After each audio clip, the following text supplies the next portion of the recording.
Saludos. En esta ocasión mi compañera Laura del Carmen y este servidor Rosaldo Bautista Hernández estaremos tratando el capítulo número 3 del libro Neurociencia en el aula del autor Jesús Guillén.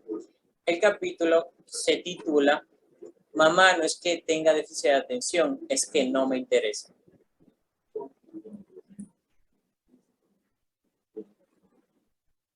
Muchas gracias, José Eduardo, por tu presentación. Vamos a dar inicio formalmente leyendo esta frase que aparece en pantalla de Francisco Mora, la cual precisamente aparece al inicio del capítulo que estaremos trabajando.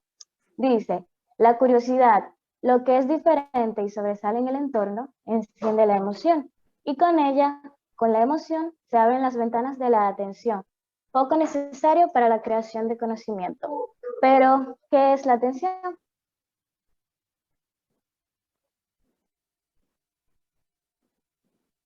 La atención es una función cognitiva que podría definirse como la capacidad de generar, seleccionar, dirigir y mantener un nivel de activación adecuado para procesar la información relevante. En otras palabras, la atención es un proceso que tiene lugar a nivel cognitivo y que nos permite orientarnos hacia aquellos estímulos que son relevantes, ignorando los que no lo son para actuar en consecuencia. De acuerdo con Gregorio Luri, nuestra atención es caprichosa y le gusta siempre estar buscando rendijas por las cuales escabullirse, pues para mirar cosas más interesantes. Arrivederci, dice la atención. Exacto. Y es porque todos nos distraemos, todos, ni que fuéramos estatuas mirando siempre hacia un punto fijo. Y la mayoría de veces nos distraemos porque lo que estamos viendo, porque lo que estamos haciendo no nos interesa. Y ahí es donde cobra sentido el título del capítulo, Mamá, no es que tenga déficit de atención, es que no me interesa. El autor Jesús Guillén presenta un ejemplo de una situación típica en el aula donde un maestro les enseña a sus alumnos de 9 años a realizar operaciones matemáticas con fracciones. Por un lado, tenemos a María, una niña que está siguiendo detenidamente la explicación del maestro, que mira fijamente el cálculo que se está realizando en la pizarra, que toma apuntes, que tiene una postura firme y erguida. Y por otro lado tenemos a Juan. Ay, Juan. A Juan hace poco que le diagnosticaron trastorno por déficit de atención e hiperactividad. Y Juan quiere concentrarse. En verdad que él lo intenta, pero sin embargo, el ruido que hace el viento agitando la persiana, un compañerito susurrándole algo al oído, el sonido del aula contigua, lo distrae. Curiosamente, la mamá de Juan le ha comentado al maestro que el niño en casa es capaz de pasar horas jugando a su videojuego favorito.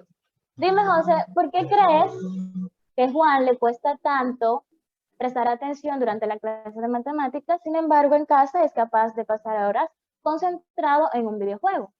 Porque el videojuego sí le interesa, lo motiva, pero algunas personas al darse cuenta de que se ha distraído vuelven a lo que estaban haciendo. Sin embargo, en otras simplemente se dejan llevar por el flujo de la distracción.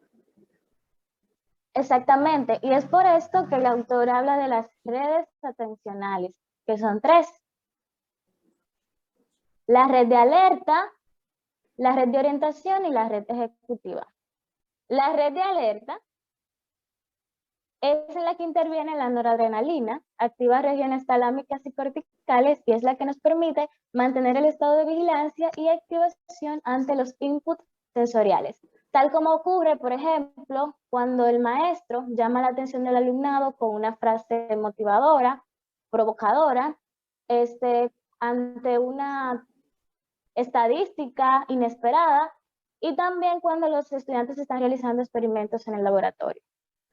En cuanto a la red de atención, que es modulada por la acetilcolina, activa principalmente regiones parietales del cerebro y es la que nos permite orientar la atención y seleccionar la información relevante entre los diferentes estímulos sensoriales. A saber que esto lo podemos hacer de forma automática, sin embargo también lo podemos hacer de forma voluntaria, como sucede cuando un estudiante está analizando las diferentes fases de un experimento y se detiene en una en particular. Cabe destacar que es sumamente importante que el docente provoque cambios en el foco de la atención del estudiante, ya sea moviéndose alrededor del aula o simplemente cambiando o modulando más bien el tono de su voz. En cuanto a la red ejecutiva, en ella interviene la dopamina y la serotonina. Activa la corteza prefrontal y la corteza cingulada anterior. Está relacionada con la regulación cognitiva, emocional y conductual. La atención ejecutiva es la que nos permite focalizar nuestra atención inhibiendo los impulsos e ignorando las distracciones. Como sucede, por ejemplo, cuando estamos enfocados resolviendo algún problema, cuando seguimos la explicación de un maestro durante la clase o cuando tocamos un instrumento musical. Y esto se relaciona directamente con lo que decías ahorita, José, de que hay personas que al distraerse vuelven inmediatamente a lo que estaban haciendo y otras que simplemente se dejan llevar por el flujo de la distracción.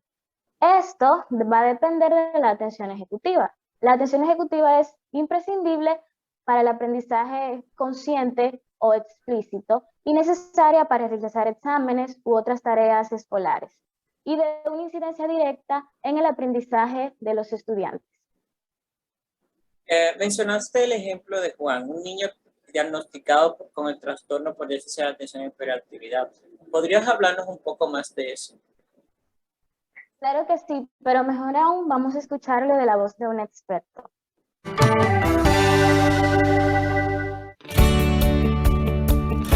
Luis Abad, psicopedagogo y neuropsicólogo infantil especialista en trastornos del neurodesarrollo, nos hablará del trastorno por déficit de atención e hiperactividad.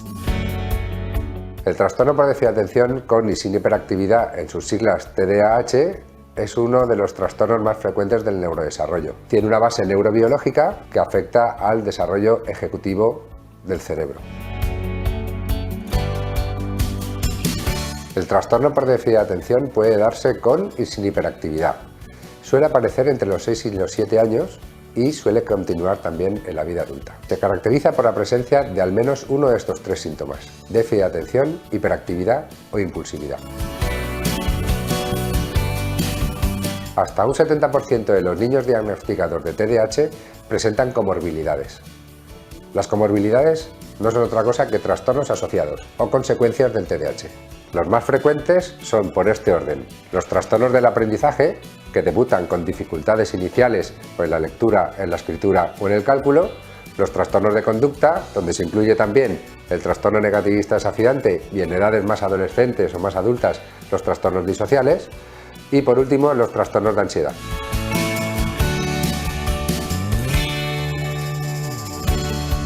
Me gustaría destacar algunos signos de alarma que tanto los padres como los profesores debemos de tener muy en cuenta. Respecto a la hiperactividad, es el síntoma más fácil de reconocer, puesto que son niños que están continuamente con el motor encendido, con el motoret. La impulsividad, por otro lado, debuta con tendencia a precipitarse. Son niños que hacen un procesamiento de la información demasiado rápido y muy ineficaz. No suelen tener sensación de peligro. Por otro lado, la sintomatología a tener en cuenta respecto a los niños con déficit de atención, que por otro lado también son los que más nos cuestan diagnosticar, son niños que suelen pasar desapercibidos, son lentos, son niños que tienen dificultades en la planificación y en la organización de sus tareas, y son niños que requieren mucha supervisión por parte de los padres. Me gustaría destacar que la fase más importante es la fase diagnóstica. Como hemos dicho, el trastorno por déficit de atención es un trastorno neurobiológico, que tiene que ver con una inmadurez de las funciones ejecutivas. En ese sentido, aplicamos una serie de test neuropsicológicos para medirlas. Aparte de la medición de los mecanismos atencionales, de los procesos de control y de otras funciones ejecutivas, es importante también conocer cuál es el estado emocional del niño. Además, se incluyen también cuestionarios tanto para los profesores como para los padres, para obtener información del rendimiento del niño, tanto a nivel de funcionamiento como de conducta como emocional. Y con todo ello somos capaces de llegar a un diagnóstico fiable y preciso. A nivel terapéutico tenemos que atender a todas las necesidades que nos plantea el niño, desde su funcionalidad hasta todo lo que tiene que ver con el entorno académico y familiar. A nivel funcional, a nivel individual, la manera de diagnosticar al niño nos va a permitir hacer un traje a medida de cuáles son las necesidades funcionales. Vamos a poder entrenar las funciones ejecutivas, vamos a poder entrenar su atención, vamos a tratar de conseguir que el cerebro sea más rápido y más eficaz, controlando los errores y controlando toda la tendencia que pueda tener un niño a cometer errores de precipitación o errores de impulsividad. Es fundamental hacer una formación específica tanto a los padres como a los profesores a través de los programas de modificación de conducta y muy especialmente hay que tener en cuenta el estado emocional del niño. Para finalizar, me gustaría destacar que existen soluciones para el TDAH, tanto en lo que ocurre a nivel académico, como a nivel conductual, como a nivel emocional.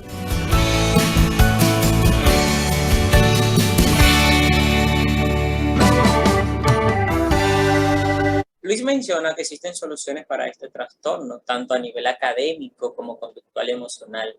¿Cuáles estrategias o alternativas prácticas puedes mencionar que resulten útiles para los niños y adolescentes con TDAH y cualquier alumno en general para optimizar su atención? Bueno, en la práctica existen diversas estrategias concretas y generales que son útiles tanto en niños como en adolescentes con TDA y que además se pueden aplicar a todo tipo de estudiantes para optimizar la atención que ellos puedan prestar.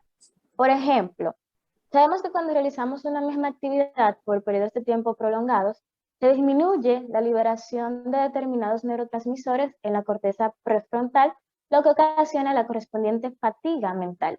Una buena estrategia para contrarrestar esto sería dar un paseo por un entorno natural.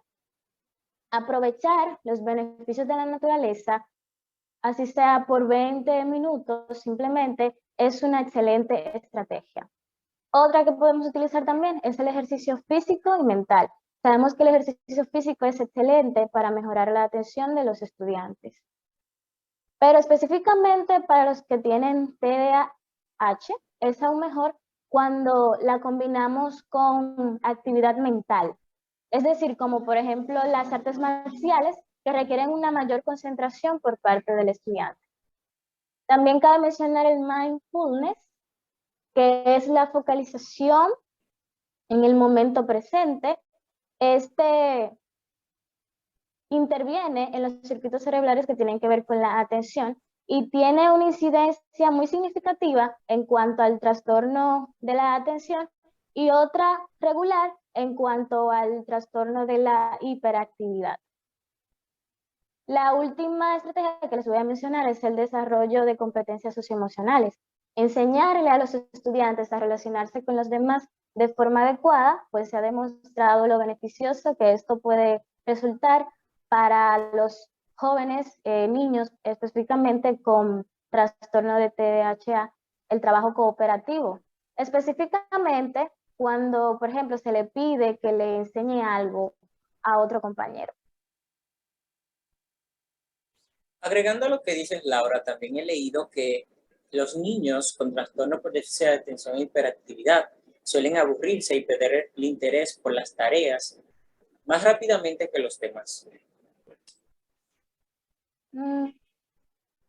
¿Y por qué crees que sucede esto con los niños con TDAH y no con todos los jóvenes en general? Porque muchos niños con trastorno por déficit de atención e hiperactividad no poseen este tipo de control. Esto puede deberse a las partes del cerebro que los ayudan a concentrarse, a no aburrirse, que no están suficientemente activadas y no funcionan efectivamente como las de sus compañeros. Existe otro factor bastante importante en relación con el aburrimiento y el cerebro de una persona con TDAH. Los niños con TDAH tienen problemas con el funcionamiento ejecutivo o con el sistema de gestión del cerebro. Así es. Por tal razón, debemos proporcionarles actividades estimulantes que puedan motivarlos. Una forma de despertar su curiosidad es proporcionarles actividades alejadas del mundo académico, tantas veces como sea posible. Otra es recurrir a todo tipo de juegos como ajedrez, puzzles, las actividades manuales o cualquier otro que organicen de manera informal los propios niños. También es conveniente plantear actividades artísticas como el baile, la música o el teatro, ya que le exigen el control motor, emocional y cognitivo. Una táctica que se ha demostrado muy útil para manejar el autocontrol de los niños con TDAH y para manejar su dificultad a la hora de aplazar lo que son las recompensas, se le conoce como intención de implementación. Además, los niños con TDAH se distraen con facilidad y no son capaces de mantener la información durante periodos prolongados, debido también a su déficit en la memoria del trabajo. Por ello, resulta útil dividir las actividades en otras más pequeñas y proporcionar el descanso correspondiente entre ellas.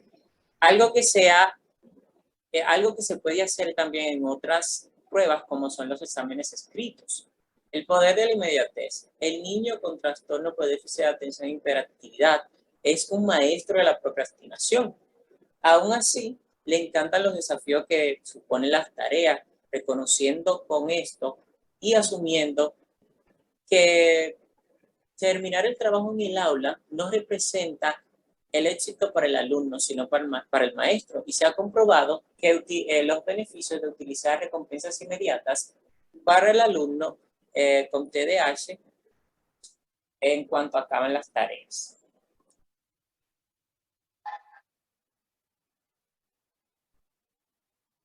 ¿Y sobre el neurofeedback?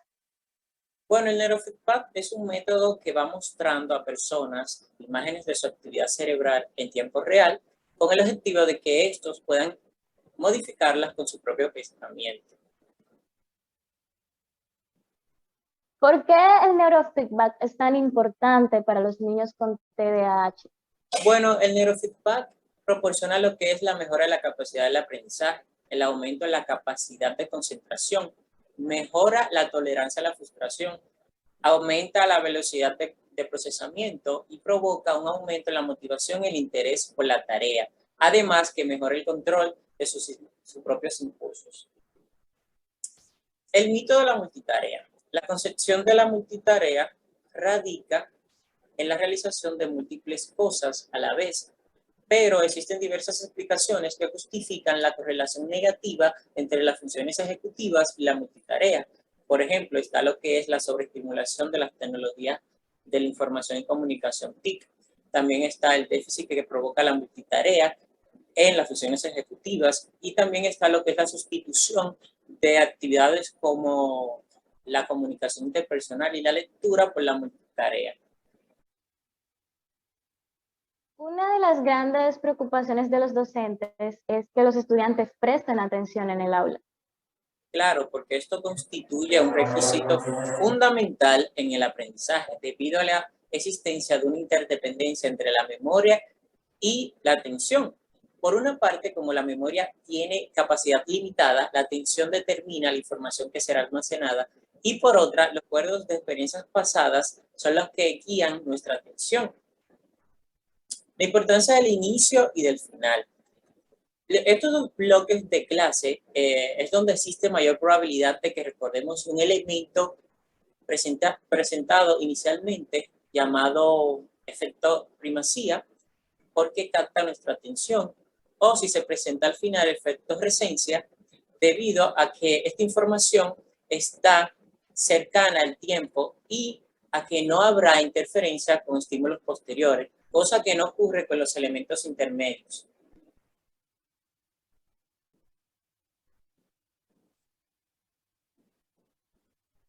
¿Qué es lo que podemos observar en esta tabla? En esta tabla podemos observar que a medida que disminuye el tiempo dedicado al periodo de enseñanza, alimenta en proporción y el tiempo en el que realmente se optimiza el aprendizaje, el 90% en una sección de 20 minutos. El poder de las buenas historias.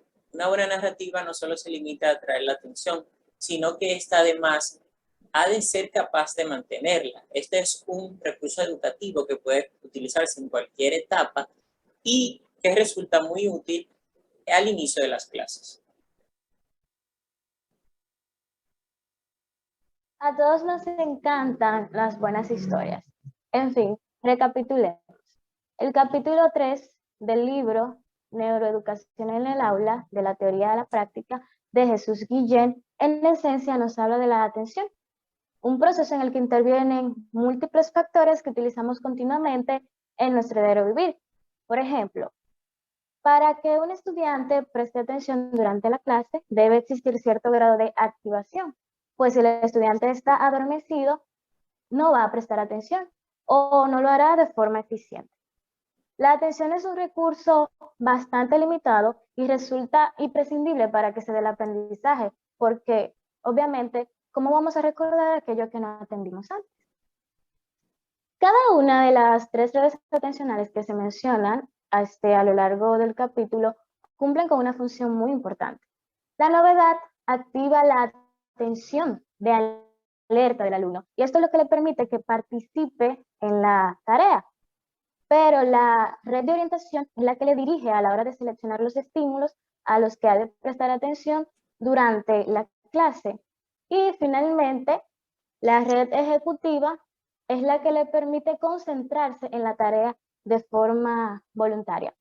Nosotros, como docentes o futuros docentes, debemos planificar actividades de enseñanza y aprendizaje que fortalezcan las redes atencionales a las que están asociadas. Y no basta con que llamemos la atención del alumno al inicio de la clase con un sistema de alerta, sino que es necesario que podamos conseguir que el alumno mantenga dicha atención y que se active el funcionamiento ejecutivo del cerebro de nuestros estudiantes.